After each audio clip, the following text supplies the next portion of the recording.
وارض بما قسم الله لك تكن أغنى الناس وأحسن إلى جارك تكن مؤمنا وأحب للناس ما تحب لنفسك تكن مسلما ولا تكثر الضحك فإن كثرة الضحك تميت القلب أو كما قال عليه الصلاة والسلام اللهم صل على محمد وعلى آل محمد كما صليت على إبراهيم وعلى آل إبراهيم إنك حميد مجيد اللهم بارك على محمد وعلى آل محمد كما باركت على إبراهيم وعلى آل إبراهيم إنك حميد مجيد اللهم إني أعوذ بك من شر لساني ومن شر سمعي ومن شر بصري ومن شر مني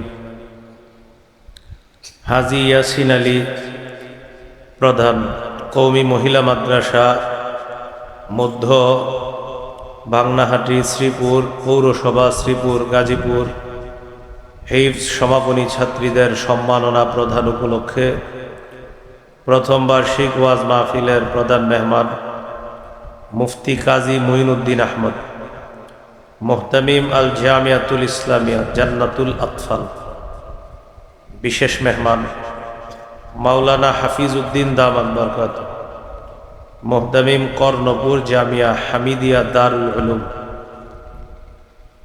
গুরুত্বপূর্ণ আলোচনা করেছেন মাওলানা মুফতি আসাদুল্লাহ দামাত বরকাতুহু টঙ্গী, মুফতি মাহফুজুর রহমান গাজীপুরী, হাফেজ মাওলানা মুফতি সাঈদ বিন হাবিব নেত্রকোনা। প্রধান অতিথি জনাব মোহাম্মদ আফাজউদ্দিন মোল্লা সহ সভাপতি শ্রীপুর পৌর বিএনপি, সভাপতি জনাব মোহাম্মদ শামসুল হক প্রধান, সভাপতি মাহফিল বাস্তবায়ন পরিচালনা কমিটি, আমন্ত্রিত হজরত উলামায়ে কেরাম, আরজগুজার হালহাজ হাফেজ রশিদুল ইসলাম প্রতিষ্ঠাতা অত্র মাদ্রাসা, শুভেচ্ছান্তে মাওলানা ফজলুল হক কেওয়া হুজুর মোহতামিম অত্র মাদ্রাসা, উপস্থিত হজরত উলামায়ে কেরাম, মুসলমান ভাইয়েরা, আল্লাহ তাআলার দরবারে শুকরিয়া আদায় করছি আল্লাহ আমাদেরকে এই মাহফিলে উপস্থিত হওয়ার তৌফিক দান করেছেন বলে আলহামদুলিল্লাহ। পবিত্র কোরআনের দুটি আয়াতে কারিমা তেলাওয়াত করেছি। প্রথম আয়াতটি হলো সূরা আনআমের 120 নম্বর আয়াত। দ্বিতীয় যে আয়াতটি তেলাওয়াত করেছে এটা হলো সূরা আনআমের 151 নম্বর আয়াত। সূরা আনআমের 120 নম্বর আয়াতে আল্লাহ একটা আদেশ করেছেন, আর 151 নম্বর আয়াতে আল্লাহ নিষেধ করেছেন। আল্লাহ যে আদেশ করেছেন এটা হলো ওয়াদারু যাহিরাল ইসমি ওয়া বাতিনাহ, তোমরা প্রকাশ্য পাপ গোপন পাপ ছেড়ে দাও, এটা হলো আল্লাহর আদেশ। সূরা আনআমের 151 নম্বর আয়াতে আল্লাহ নিষেধ করেছেন ওয়ালা তাকরাবুল ফাওয়াহিশা মা যাহারা মিনহা ওয়া মা বাতান, প্রকাশ্য অশ্লীলতা গোপন অশ্লীলতার কাছেও যেও না। দুই আয়াতের শিক্ষা হলো বর্তমানে যে পাপের মধ্যে আমরা ডুবে আছি এই পাপ ছেড়ে দেওয়া। দ্বিতীয় শিক্ষা হলো নতুন করে পাপের কাছে না যাওয়া।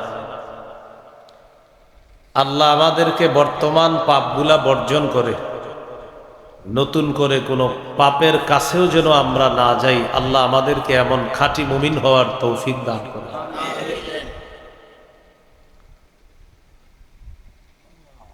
আল্লাহ বললেন, ওয়ালা তাকরাবুল ফাওয়াহিশা মা যাহারা মিনহা ওয়া মা বাতন। প্রকাশ্য অশ্লীলতা, গোপন অশ্লীলতার কাছেও যেও না। অশ্লীলতা এখন আমাদের পকেটে পকেটে আছে। চাইলেই মানুষ এখন খুব সহজে অশ্লীল কোনো কিছু করা তার পক্ষে সহজ। সহিহ বুখারীর বর্ণনা 6612 নম্বর হাদিস।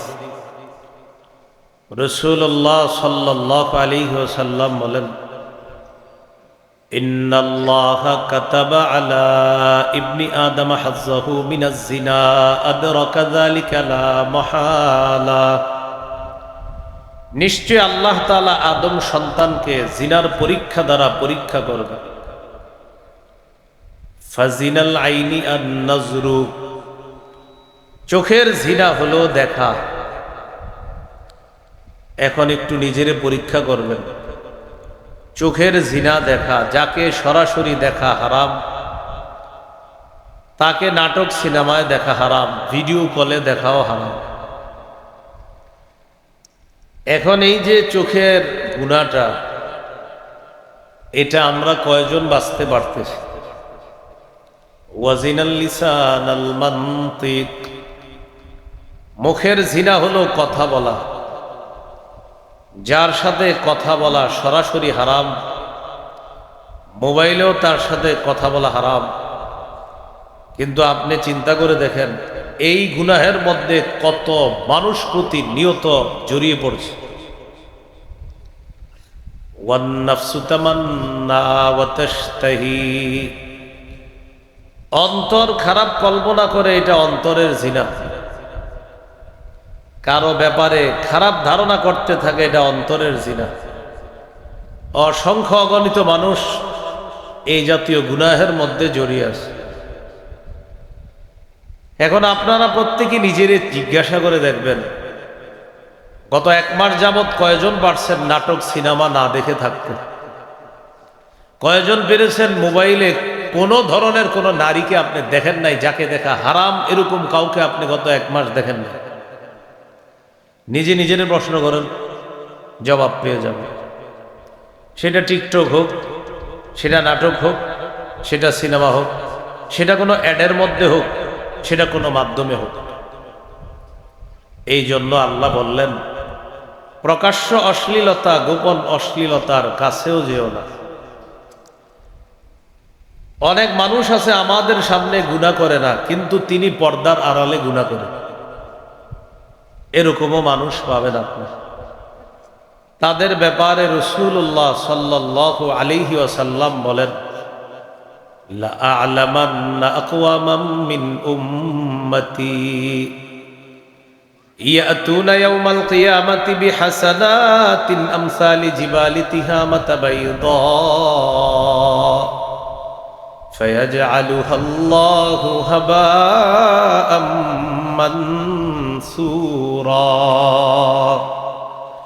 নবী বলেন, আমার উম্মতের এমন অসংখ্য মানুষ আমি চিনি, জানি, যাদের ব্যাপার, যারা কিয়ামতের ময়দানে তিহামার সাদা পাহাড়ের মতো বিশাল বিশাল পাহাড়ের স্তূপ নিয়ে কিয়ামতের মাঠে উপস্থিত হবে। আল্লাহ তাআলা তাদের এই বিশাল আমল নামাকে বালুর মতো বানায়া দিবে। কিসের মতো? বালু, বালু দেখা যাবে না, বিক্ষিপ্ত ধূলিকণা। ফায়াজআলুহা আল্লাহু হাবাআম মানসুরা, আল্লাহ তাদের এই আমলগুলা অদেখা বিক্ষিপ্ত বালুর মতো বানাবে। এই মুহূর্তে উপরে তাকান, বালু দেখা যাচ্ছে না, কিন্তু এখানে কিছু বালু উঠতেছে এখন, যেটা আমরা দেখতেছি না। এটা শীতকালে আপনি দেখবেন টিনের ঘর থেকে ছোট্ট একটা ছিদ্র দিয়ে রৌদ্র ঢুকলে ওই রৌদ্রের মধ্যে ছোট্ট ছোট্ট কি জানি উঠতে থাকে। এটা অদেখা বিক্ষিপ্ত বালু, ধূলিকণা। আল্লাহ তাআলা বিশাল বড় বড় আমল এই বিক্ষিপ্ত ধূলিকণার মতো বানায়া দিবে কিয়ামতের মাঠে। সাহাবীরা জিজ্ঞাসা করলেন, হুজুর এরা কারা? ফাকালা রাসূলুল্লাহ সাল্লাল্লাহু আলাইহি ওয়াসাল্লাম, ইন্নাকুম ইখওয়ানুকুম ওয়া মিন জালদাতিকুম ইয়াখুযুনা বিল-লাইলি কামা তাখুযুনা হাত্তা ইযা খালাউ বিমাহারিমিল্লাহ ইনতাহাকুহা। এরা হলো তারা যারা পর্দার আড়ালে কোনো হারামের মধ্যে যখন একা একা হয় তখন তারা ওই হারামের মধ্যে জড়িয়ে পড়ে। মানুষের সামনে তারা গুনাহগুলা করে না, কিন্তু পর্দার আড়ালে অসংখ্য অগণিত পাপের মধ্যে তারা জড়িয়ে পড়ে। আল্লাহ তাদের আমলগুলা কিয়ামতের ময়দানে বিক্ষিপ্ত ধূলিকণার মতো বানায়। তাহলে আজকের দ্বিতীয় শিক্ষাটা কি শিখলাম? নতুন করে প্রকাশ্য গুনাহ করা যাবে না, গোপন গুনাহও করা যাবে না। আল্লাহ আমাদেরকে হেফাজত করেন, আমিন। 3 নাম্বার শিক্ষা, কবিরা গুনাহ যারা আজকে এই মুহূর্তে ছেড়ে দিবেন, আল্লাহ তাআলা মায়া করে সগীরা গুনাহ মাফ করে দিবেন। সূরা নিসায় আল্লাহ বলেন, ইন তাজতানিবু কাবাইরা মা তুনহাউনা আনহু নুকাফির আনকুম সাইয়্যাতিকুম। যদি তোমরা কবিরা গুনাহ থেকে বেঁচে থাকো, ছেড়ে দাও, আমি আল্লাহ তোমাদের সগীরা গুনাহগুলো মাফ করে দেব। যদি তোমরা কবিরা গুনাহ থেকে বেঁচে থাকো, কবিরা গুনাহ ছেড়ে দাও, আমি আল্লাহ তোমাদের সগীরা গুনাহ মাফ করে দেব। তাহলে আজকে 3 নাম্বার শিক্ষাটা শিখলাম, সগীরা গুনাহ আল্লাহ মাফ করে দিবে যদি কবিরা গুনাহ ছেড়ে দিই। কবিরা গুনাহের মধ্যে কারা আছেন প্রত্যেকে জানেন, আল্লাহ ছেড়ে দেওয়ার তৌফিক দান করেন, আমিন। 4 নাম্বার আলোচনা, আমি যদি এখন আপনাদের সামনে ঘোষণা করি আগামী 24 ঘন্টা কারা কারা পারবেন 100 রাকাত নফল নামাজ পড়বেন, নফল নামাজ পড়ে একটা মোটরসাইকেল পুরস্কার হাদিয়া নেবেন,